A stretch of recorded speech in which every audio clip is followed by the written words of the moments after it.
Welcome to our channel Masameen Vision. Please subscribe channel and press bell icon. تو متوکل کو کسی نے کہا کہ کوئی جادوگر آیا. اب جادو عربوں کے لیے سن رکھا تھا کہ کوئی جادو تھا. بابل سے شروع ہوا. بابل حلہ کا پرانا نام ہے, قرآن کے اندر ہے.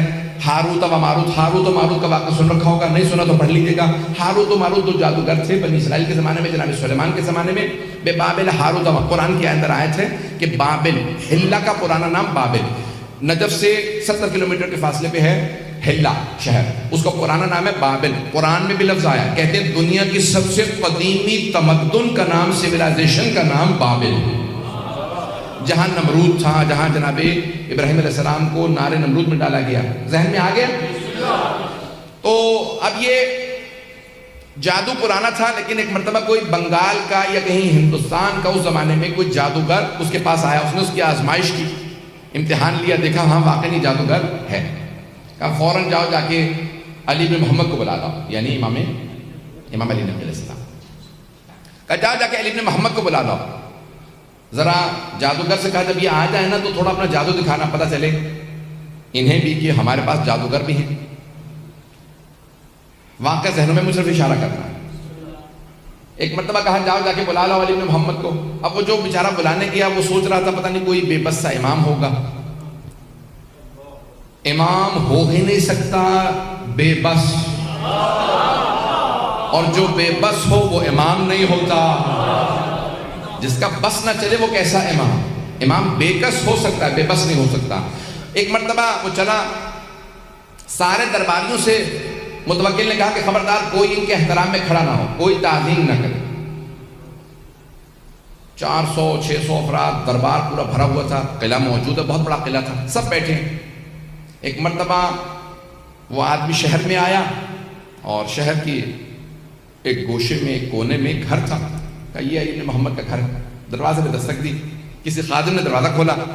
کہا کس سے ملنا ہے؟ کہا علی بن محمد سے کام ہے.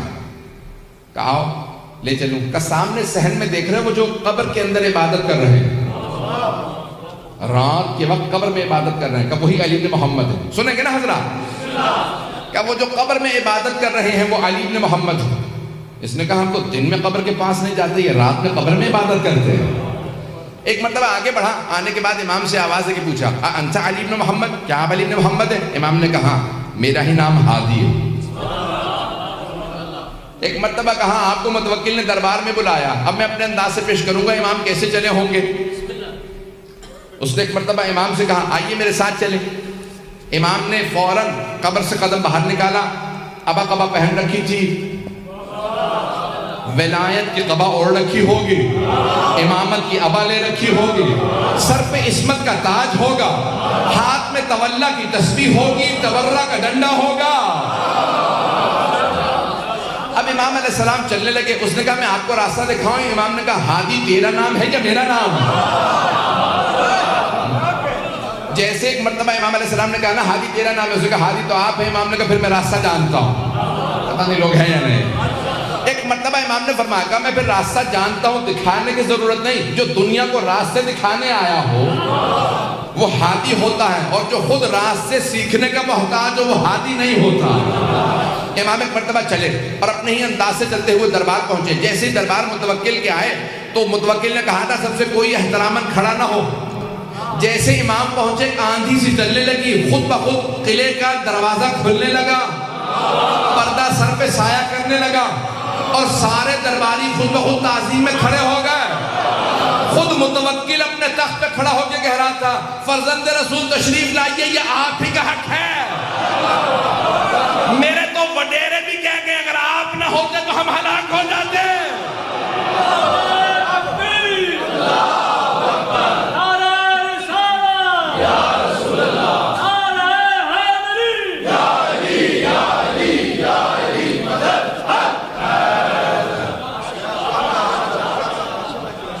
ایک مرتبہ امام علیہ السلام چلے اور جیسے ہی دربار میں داخل ہوئے سارا دربار امام کی تعظیم میں کھڑا ہو گیا. متوکل نے کہا فرزند رسول تشریف لائیے. امام نے کہا ہمیں تیرے تخت سے ظلم کی بو آتی ہے, ہم تخت پہ نہیں بیٹھتے. امام کے لیے ایک مرتبہ مسند بچھائی گئی اور ایک سامنے میز نما شیشے کو رکھا. اور کہا امام کے لیے کھانا لگا دیا جائے. یہ اس نے جیسے کھانا رکھا فوراً اپنے جادوگر کو آنکھوں سے اشارہ کیا کہ اپنا جادو دکھا. واقعہ ذہنوں میں ہوگا اگر لوگ ہیں یا نہیں ہیں. مجھے تو اشارہ کرنا تھا. جیسے امام نے ہاتھ بڑھایا نا تو روٹی امام کے ہاتھ سے سرک گئی. امام روٹی تھوڑی دور ہو گئی. امام نے کہا جو بھی ہے باز آ جائے. عظمت امام علیہ السلام دیکھیے, نام نہیں لیتے, یہ نہیں کہتے میں جانتا ہوں جادوگر. امام نے کہا جو بھی ہے باز آ جائے. پھر امام نے دوسری مرتبہ ہاتھ بڑھایا, پھر ایک مرتبہ روٹی سے رکھی. امام نے ایک مرتبہ کہا کیا ان درباروں میں شرفاء کی زبان نہیں سمجھتے لوگ؟ اب تیسری مرتبہ امام نے روٹی کی طرف ہاتھ بڑھایا, ابھی پھر بھی وہ باز نہیں آیا. سارا دربار دیکھ رہا تھا جادوگر اب کیا کرتا ہے. جیسے ہی امام نے ہاتھ بڑھایا, جیسے تیسری مرتبہ روٹی ہاتھ سے سرکی, اس دیوار کے اوپر غالیچہ تھا, غالیچے پہ ایک شیر کی تصویر بنی تھی. لیکن جادوگر کو جواب دینا تھا. پتہ نہیں لوگ پہنچ رہے نہیں پہنچ رہے. جادوگر کو جواب دینا مقصود تھا. اسے بتانا تھا تو جادوگر ہے, ہم صاحب اعجاز ہیں. امام نے ایک مرتبہ وہ جو دیوار کے اوپر غالیچہ تھا, غالیچے کو دیکھا جس پہ اسد کی, شیر کی تصویر بنی تھی. عربی زبان میں شیر کو اسد کہتے ہیں. امام نے شیر کو دیکھ کے عربی میں کہا ایھا الاسد, او شیر تو دیکھ رہا تیرے امام کی توہین ہو رہی ہے. ایک مرتبہ سارا بندہ پریشان ہونے لگا. لگ یہ رہا تھا کہ غالیچے پہ جو شیر کیا عکس بنا ہے وہ عکس نہیں رہا, شیر بن رہا ہے. وہ شیر بن کے آگے بڑھا. نہ اس نے امام سے پوچھا کہ کسے کھاؤں. ایک مرتبہ جادوگر کی طرف بڑھا, اسے بغیر خون کا قطرہ گرائے پورا نکل گیا. اور پورا نکلنے کے بعد امام کے سامنے آگے کھڑا ہوا اور ایک مرتبہ فصیح عربی زبان میں کہا فرزند رسول اگر آپ اجازت دیں متوکل کو کھا لو. متوکل نے ہاتھوں کو باندھا, کہا فرزند رسول اس سے کہیے واپس چلا جا, یہ دوبارہ عکس بن جائے. امام نے اشارہ کیا واپس چلا جا. کہا وہ میرا جادوگر تو واپس کر دے, وہ بہت قیمتی تھا, میں ہندوستان سے ہند سے لایا تھا. عربی میں ہندوستان کو ہند کہتے ہیں. کہا میں ہند سے لایا تھا, وہ معمولی نہیں تھا. اس شیر سے کہیں میرا ساحر میرا جادوگر واپس کر دے. ساحر عربی میں کہتے ہیں جادوگر کو. امام نے کہا جب جناب موسیٰ کا عصا اژدہا بنا تھا اس نے فرعون کے جادوگروں کی رسیوں کو کھا لیا تھا, لیکن جب جناب موسیٰ نے اٹھایا تو دوبارہ عصا بن گیا. جب عصا بنا تو اس نے جادوگروں کی رسیوں کو اگلا نہیں تھا. اگر جناب موسیٰ کا عصا واپس کر دیتا تو یہ بھی واپس کر دیتا.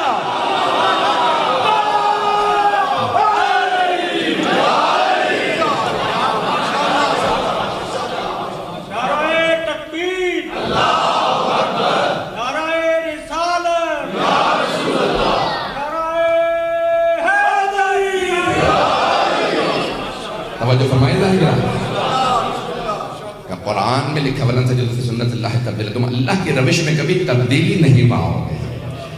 جب وہ عصائے موسیٰ اژدہا نہیں لوٹاتا, سانپوں کو نہیں لوٹاتا, تو یہ بھی پلٹ جائے گا. عزیزان گرامی واقعہ مکمل کر دوں,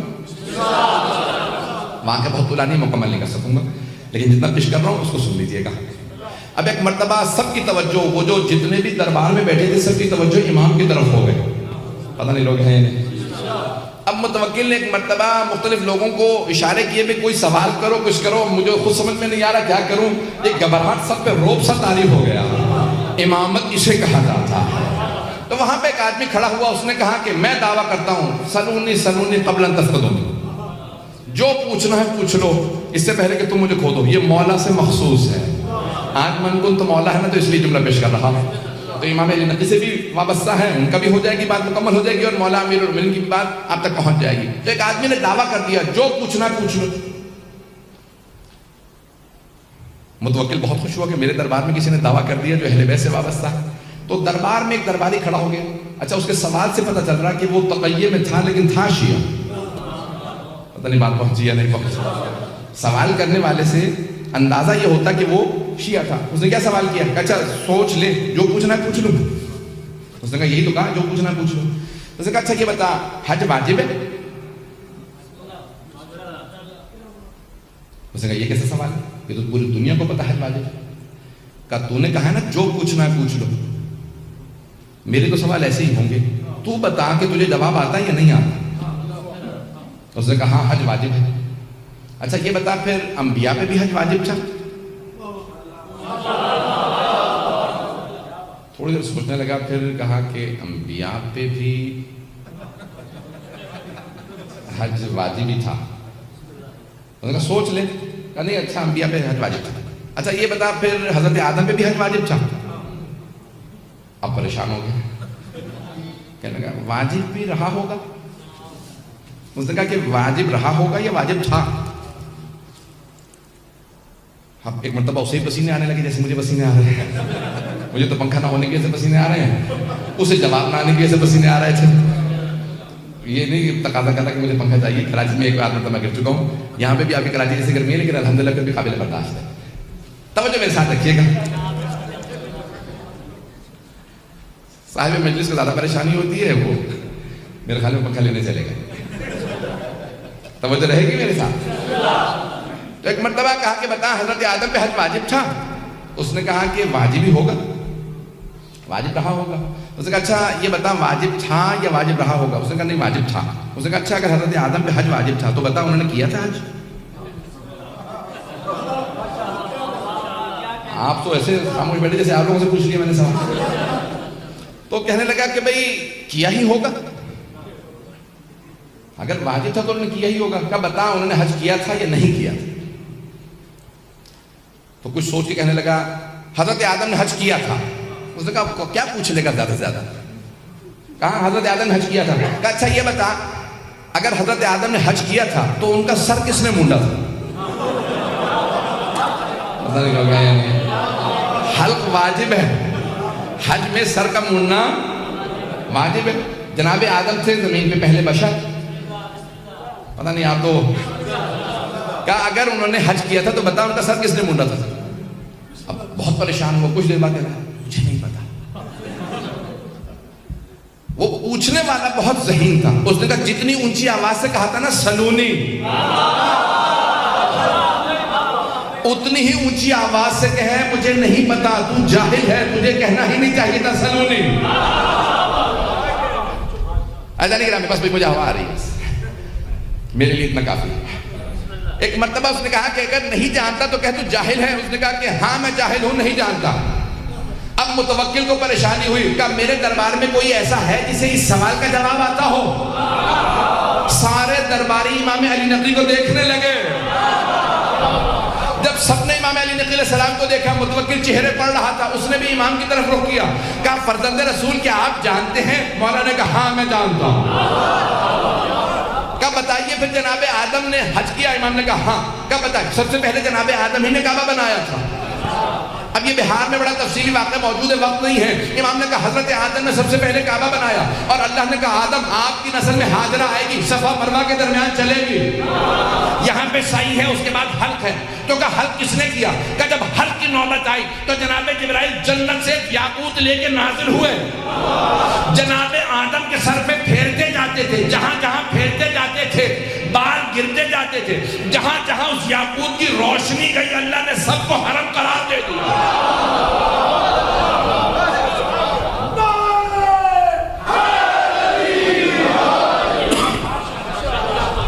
امام نے سب کو حرم قرار دیا. ایک مرتبہ متوکل نے کہا فرزند رسول آپ کہیے سلونی. امام نے کہا کیونکہ میرے جد علی ابن ابی طالب نے کہا تھا اس لیے میں نہیں کہا, لیکن میں ان کے علم کا وارث ہوں, جو پوچھنا ہو پوچھ لو. عزیزان گرامی وہاں پہ سوال ہوئے, بس بھئی میں نے کہا وقت نہیں ہے, میں انشاءاللہ اگلے مرحلے میں جا رہا ہوں. تو ایک مرتبہ کسی نے سوال کیا بتائیے فرزند رسول یہ فجر کی نماز واجب کیوں ہے؟ فجر کی نماز واجب کیوں ہے؟ کہا جب اللہ نے جناب آدم کو زمین پہ بھیجا تو رات کا وقت تھا. ایک تو جنت کی جدائی, دوسرے اللہ کی ناراضگی, تیسرے جس جگہ پہ آئے وہاں تاریکی ہی تاریکی. تو جناب آدم پوری رات روتے رہے. اچانک جیسے ہی صبح صادق ہوئی, زمین کی مشرقی طرف ایک مرتبہ ایک لکیر سے کھینچی جسے صبح صادق کہتے ہیں. تو جناب آدم سمجھ گئے یہاں پہ روشنی آئے گی. اس روشنی کو دیکھتے ہی صبح صادق کے وقت جناب آدم نے 2 رکعت نماز شکرانہ پڑھی. پروردگارہ تیرا شکر ہے یہاں روشنی آئے گی.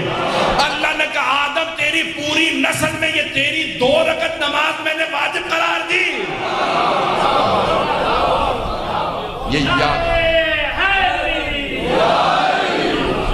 یہ یادگار جناب آدم ہے، یہ جناب آدم کی یادگار ہے کہ دور کا. بس اسی طرح سے ظہر اثر مغرب عشاء سب پوچھا، سارے سوالات کرتے رہے، یہاں تک کہ ایک مرتبہ ایک چور کو لے کے آئے اور اس چور سے ایک مرتبہ متوکل نے خود پوچھا کہ واقعی تو چور ہے؟ اس نے کہا جانتا ہے چوری کی سزا کیا ہے؟ کہا ہاتھ کاٹا جائے گا. کہا پھر بتاؤ مسلمان کی جتنے بھی وہاں پہ علماء بیٹھے تھے، کہا مسلمانوں بتاؤ ہاتھ کہاں سے کاٹا جائے گا؟ چور آیا. تو ایک مسلمانوں کے 4 مذاہب ہیں، چاروں کا الگ الگ فتویٰ ہے. مذاہب اربع، امام ابو حنیفہ کا الگ ہے، امام مالک کا الگ، امام شافعی کا الگ، امام احمد بن حنبل کا الگ. سنیں گے؟ اگر کہیں میں چھوڑ کے ختم کر دوں. تو اب ایک مرتبہ ایک نے کہا کہ بھئی ہاتھ عرف عام میں ہتھیلی تک ہے اور اس کو کلائی سے کاٹ دیا جائے، بس یہ ہاتھ کاٹنے کا. والسارق والسارقۃ فاقطعوا ایدیہما، قرآن کی آیت ہے. چور اور چوری کرنے والے مرد اور عورت کے ہاتھ کو کاٹ دیا جائے. یہ نہیں لکھا کہاں سے، لکھا فاقطعوا ایدیہما، یعنی ان کے ہاتھوں کو کاٹ دیا جائے، ہاتھ کاٹنا ہے. تو ایک مرتبہ اس نے کہا عرف عام میں کلائی تک ہاتھ کہا جاتا ہے. تو دوسرے سے پوچھا بھی آپ کا فتویٰ کیا ہے، آپ کے مذہب کا؟ انہوں نے کہا نہیں، اللہ نے کہا فاغسلوا وجوہکم وایدیکم الی المرافق، اپنے ہاتھوں کو کوہنیوں تک یا کوہنیوں سمیت دھو. ہم کہتے ہیں سمیت، وہ کہتے ہیں تک. تو کہ کوہنی سے کاٹا جائے کیونکہ اللہ نے جب ہاتھ کہا ہے تو کوہنی تک کہا. توجہ ہے یا نہیں؟ ایک نے کہا کلائی تک، دوسرے نے کہا نہیں، اللہ نے قرآن میں کہا ہے ہاتھ اور کوہنی مراد دی ہے تو کوہنی سے کاٹ دیا جائے. تیسرے سے پوچھا آپ کا؟ اس نے کہا میں احتیاط کرتا ہوں دونوں کے بیچ سے کاٹ دیا جائے. پتہ نہیں حضرات ہیں یا نہیں ہے. اس نے کہا میں کہتا ہوں بیچ سے کاٹ دیا جائے. یہ کہتا ہے کلائی سے، وہ کہتا ہے کوہنی سے، میں کہتا ہوں بیچ سے کاٹ دیا. چوتھے سے پوچھا، اس نے کہا نہیں یہ پورا کا پورا ہاتھ ہے تو بازو. اب چور اس دوران جو ہے بیچارہ بلڈ پریشر کا ہائی ہو رہا تھا کہ کہاں سے میرا ہاتھ کٹنے والا ہے. ایک مرتبہ امام علی نقی علیہ السلام کی طرف رخ کیا متوکل نے کہا فرزند رسول بتائیے ہاتھ کہاں سے کاٹا جائے گا؟ ان چاروں میں سے کون صحیح ہے؟ امام نے کہا چاروں غلط. پتہ نہیں لوگ ہیں یا نہیں. گھبرا کے نہ سنیے حضرات، سارے مجمع کی توجہ ہو کہ میں اگلے مرحلے میں جاؤں گا. امام نے کہا چاروں غلط ہیں. کہا فرزند رسول انہوں نے سب نے آیات پیش کی ہیں، آپ دلیل دیجئے. امام نے کہا صرف 4 انگلیاں کاٹی جائیں گی. آپ حضرات پریشان بیٹھے. امام نے کہا صرف 4 انگلیاں کاٹی جائیں گی، نہ ہتھیلی کاٹی جائے گی نہ ہاتھ. کہا فرزند رسول آیات انہوں نے بھی پیش کی، کوئی آپ کے پاس بھی دلیل ہے؟ امام نے کہا قرآن میں آیت ہے ان المساجد للہ جمیعا، کہ تمام کی تمام سجدگاہیں اللہ کے لیے ہیں. پیغمبر نے فرمایا 7 مقامات کا سجدے کے دوران زمین پہ رکھنا واجب ہے. پیشانی کا، ہتھیلیوں کا، دونوں گھٹنوں کا، دونوں پاؤں کا. اگر چور توبہ کر کے نماز پڑھنا چاہے تو نماز کیسے پڑھے گا؟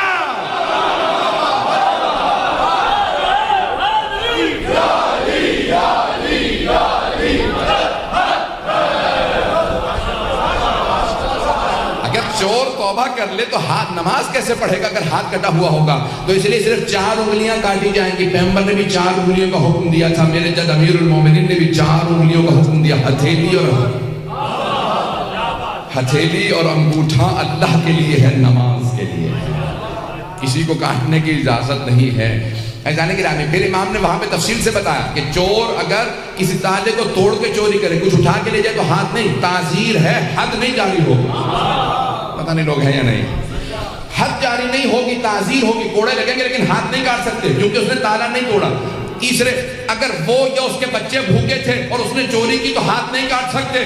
تعزیر ہوگی کیونکہ جرم کیا ہے. کوڑے لگ سکتے ہیں، جرمانہ ہو سکتا ہے، جیل ہو سکتی ہے، ہاتھ نہیں کاٹ سکتے کیونکہ حاکم پہ واجب ہے کسی کو بھوکا نہ رکھے. یہ پاکستان کے حکمرانوں کو بتا دو.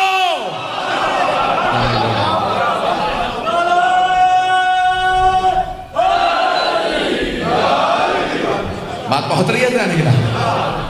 جو کسی کو بھوکے رکھے ہوئے ہوگا وہ خود جواب